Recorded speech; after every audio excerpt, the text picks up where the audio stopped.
Hello everyone, welcome to success classes. I am Gaurav Soin और आप सभी के सामने आज एक बहुत इंपॉर्टेंट वीडियो के साथ मैं हाजिर हूँ। And the video is on 4 steps to write a strong research methodology. Research methodology बहुत इंपॉर्टेंट सेक्शन है, चाहे आप रिसर्च पेपर लिख रहे हो, चाहे आप डिसर्टेशन लिख रहे हो, चाहे आप थीसिस लिख रहे हो। और एक रिसर्चर को रिसर्च मेथडोलॉजी सेक्शन बहुत ध्यान से लिखना चाहिए, बिकॉज हर एक इंसान, चाहे वो लिटरेचर रिव्यू कर रहा है या फिर कोई एग्जामिनर है आपका रिसर्च वर्क एग्जामिन कर रहा है या फिर एवेलुएट कर रहा है, वो सारे के सारे लोग रिसर्च मेथडोलॉजी सेक्शन को जरूर देखते हैं। So make sure your research methodology section should be strong. Before getting into the insights of this video, I would like you to subscribe my YouTube channel and hit the bell icon for latest updates. You can also visit our website, that is researchphd.in, in which you will find daily quizzes on paper 1 and paper 2 commerce and management. And you can also follow us on Facebook and Telegram. The link of Facebook page, Telegram channel is given in the description box. हमारे website में अभी मैं recently जो भी state universities या central universities की PhD admission notification आए हुए हैं या जो भी जॉब अपॉर्चुनिटीज़ आई हुई हैं प्राइवेट यूनिवर्सिटीज़ में या फिर गवर्नमेंट यूनिवर्सिटीज़ में, वो सारी की सारी मैं अपलोड कर रहा हूँ।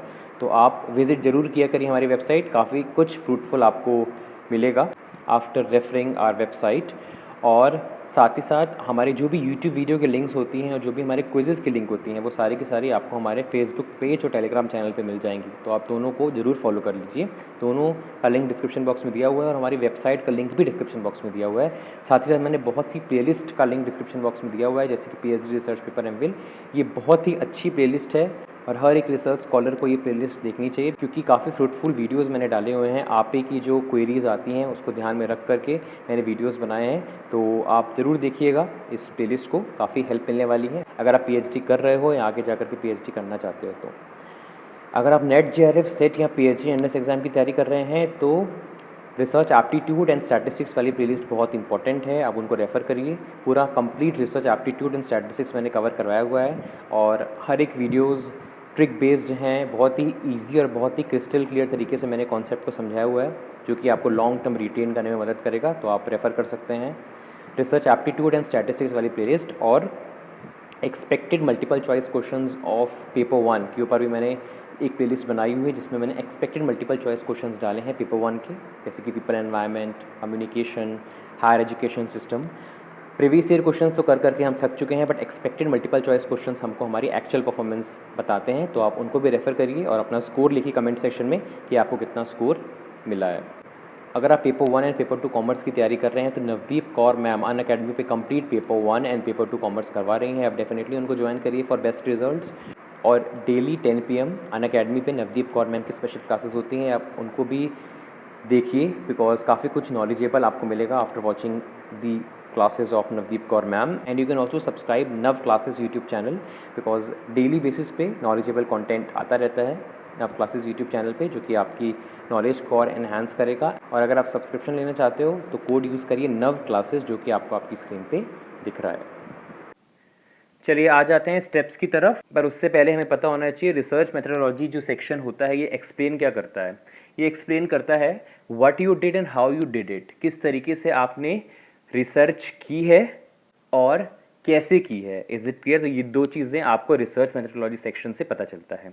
और इससे होता क्या है, इससे आप इवेलुएट कर सकते हो reliability and validity of the research. और इसमें क्या क्या इंक्लूड होता है? इसमें इंक्लूड होता है the type of research you did, how you collected your data, how you analyzed your data, any tool or material you used in the research, your rationale for choosing these methods, है ना। आपने किस तरह की research की है और उसके बाद आपने किस तरीके से डाटा कलेक्ट किया है, किस तरीके से उसको एनालाइज किया है, और कोई टूल या मटेरियल आपने यूज़ किया है अपने रिसर्च में, या फिर आपने क्यों इस मेथड को प्रेफरेंस दी है, क्यों इस मेथड को आपने चूज़ किया है फॉर डाटा कलेक्शन और फॉर डाटा एनालिसिस। और आपको एक चीज़ पता होनी चाहिए कि जो रिसर्च मेथडोलॉजी होती है ये हमेशा पास्ट टेंस में होती है, वहाँ पे वाज वर्ड यूज़ होता है। जब भी आप रिसर्च मेथडोलॉजी लिख रहे हो always use past tense. Is it clear? और मैंने आपको यहाँ पे बताया कि रिसर्च मेथडोलॉजी एक्सप्लेन क्या करता है। अब आ जाते हैं स्टेप्स की तरफ। फर्स्ट स्टेप है एक्सप्लेन योर मेथडोलॉजिकल अप्रोच। जो first and the foremost step that you have to follow in order to write strong research methodology is, आपको सबसे पहले ये बताना है कि आप कौन सा रिसर्च प्रॉब्लम और रिसर्च क्वेश्चन इन्वेस्टिगेट करने वाले हो। Is it clear? तो ये आपको फर्स्ट चीज़ पता होनी चाहिए। ये फर्स्ट स्टेप है that is explain your methodological approach. क्या आप इन्वेस्टिगेट करने वाले हो, ये आपको फर्स्ट स्टेप में लिखना है। जैसे कि हम कह सकते हैं, अगर सपोज आप कुछ न्यू फाइंडिंग्स कर रहे हो, आप कुछ अंडर रिसर्च टॉपिक को चूज़ करके उस पर रिसर्च कर रहे हो, तो आपको वो एक्सप्लेन करना होगा। आप एक्सपेरिमेंटल रिसर्च कर रहे हो तो आपको कॉज एंड इफेक्ट रिलेशनशिप के बारे में समझाना होगा, और साथ ही साथ किस तरीके का डाटा आपको रिक्वायर्ड है in order to achieve your aim. तो ये सारी की सारी चीज़ें आ जाएंगी मेथडोलॉजिकल अप्रोच के अंदर। इसके अलावा आपको कुछ क्वेश्चंस का आंसर देना है। Did you need quantitative data? क्या आपको क्वांटिटेटिव डाटा की ज़रूरत है, मतलब नंबर्स में आपको डाटा की रिक्वायरमेंट है, आपको ये इंट्रोस्पेक्शन करना पड़ेगा as per the need of your research. Is it clear? और qualitative data expressed in words, आपको न्यूमेरिकल डाटा की ज़रूरत है अपने रिसर्च में, या फिर आपको क्वालिटेटिव डाटा की ज़रूरत है अपने रिसर्च में, ये आपको पता होना चाहिए और इसका आपको आंसर देना है फर्स्ट स्टेप में। सेकेंड स्टेप है, आपको प्राइमरी डाटा का रिक्वायरमेंट है या सेकेंडरी डाटा का रिक्वायरमेंट है। आपकी रिसर्च की नीड के हिसाब से यू नीड प्राइमरी डाटा और secondary data. This is the second question that you have to answer in the first step. और थर्ड स्टेप क्या है, आपने एक्सपेरिमेंटल डाटा इकट्ठा किया है, गैदर किया है, किस तरीके से? By controlling the extraneous variable and by manipulating the independent variable, right. तो ये भी आपको लिखना पड़ेगा। अगर आप डिस्क्रिप्टिव डाटा यूज कर रहे हो then you have to use observation, you have to gather the data by observing the variables without intervening. तो जो ये सारे के सारे क्वेश्चंस हैं, इसका आपको आंसर देना है फर्स्ट स्टेप के अंदर। इसके बाद आ जाते हैं हम सेकंड स्टेप की तरफ, that is describe your methods of data collection, right. कि किस तरीके से आप डाटा कलेक्ट करने वाले हो, ये भी आपको पता होना चाहिए और ये आपको रिसर्च मेथडोलॉजी सेक्शन में ही लिखना है। फर्स्ट अगर अपन बात करें क्वांटिटेटिव मेथड्स की, तो क्वांटिटेटिव मेथड्स की मदद से आप डाटा कलेक्ट कर सकते हो और इसमें आपको नंबर्स की ज़रूरत पड़ेगी, आपको अपने क्वांटिटेटिव मेथड के बारे में बताना पड़ेगा। इसके अलावा आपको ये बताना पड़ेगा कि किस तरीके से आपने मेजर किए वेरिएबल्स, कौन सा सैम्पलिंग मेथड यूज़ किया है, इंक्लूजन एंड एक्सक्लूजन क्राइटेरिया क्या रहा, tools, procedures and materials you use to gather data. ये सारी की सारी चीज़ें आपको सेकेंड स्टेप में लिखनी है। मतलब you have to write down the tools for data collection. और डाटा कलेक्शन के टूल्स दो प्रकार के हो सकते हैं, आप क्वांटिटेटिव मेथड्स यूज़ कर सकते हो या फिर आप क्वालिटेटिव मेथड यूज़ कर सकते हो फॉर डाटा कलेक्शन। और अगर आप क्वांटिटेटिव मेथड्स यूज़ करना चाहते हो तो उसके लिए आप सर्वे कर सकते हो, एक्सपेरिमेंट्स कर सकते हो या एग्जिस्टिंग डाटा को यूज़ कर सकते हो। Next is qualitative methods. Quantitative methods के बारे में हम लोगों ने पढ़ लिया, अब आ जाते हैं क्वालिटेटिव मेथड्स के बारे में। Qualitative methods are more flexible and subjective. बहुत इंपॉर्टेंट है क्वालिटेटिव अप्रोच के अंदर आपको ये बताना कि आपने इस अप्रोच को ही क्यों चुना है। Is it clear? और साथ ही साथ किस तरीके से आप पार्टिसिपेंट्स का सिलेक्शन कर रहे हो, what are the sources of participants, ये आपको बताना पड़ेगा। Context in which research was conducted, किस कॉन्टेक्स्ट में रिसर्च कंडक्ट की गई है, ये आपको मेंशन करना है। और साथ ही साथ आपका रोल क्या रहा है in collecting the data. Is it clear? तो ये सारी की सारी चीज़ें आपको मेंशन करनी पड़ेगी रिसर्च मेथडोलॉजी सेक्शन के अंदर। और किस तरीके से आप क्वालिटेटिव मेथड्स में डाटा कलेक्ट कर सकते हो, इंटरव्यूज़ और फोकस ग्रुप। आप इंटरव्यूज़ ले सकते हो, आप कुछ ग्रुप्स पे फोकस कर सकते हो, उनसे बातचीत कर सकते हो, उनका इंटरव्यू ले सकते हो। सेकंड इस पार्टिसिपेंट ऑब्जर्वेशन, ही मैंने आपको पहले ही बताया, आप ऑब्जर्व कर सकते हो पार्टिसिपेंट्स को और उससे भी आप क्वालिटेटिव डाटा इकट्ठा कर सकते हो। And third is existing data, जो डाटा अवेलेबल है अभी प्रेजेंटली उसको भी आप यूज़ कर सकते हो under qualitative methods. Is it clear? तो these are the methods through which you can gather qualitative data. इसके बाद आ जाते हैं हम थर्ड स्टेप की तरफ, that is describe your methods of analysis.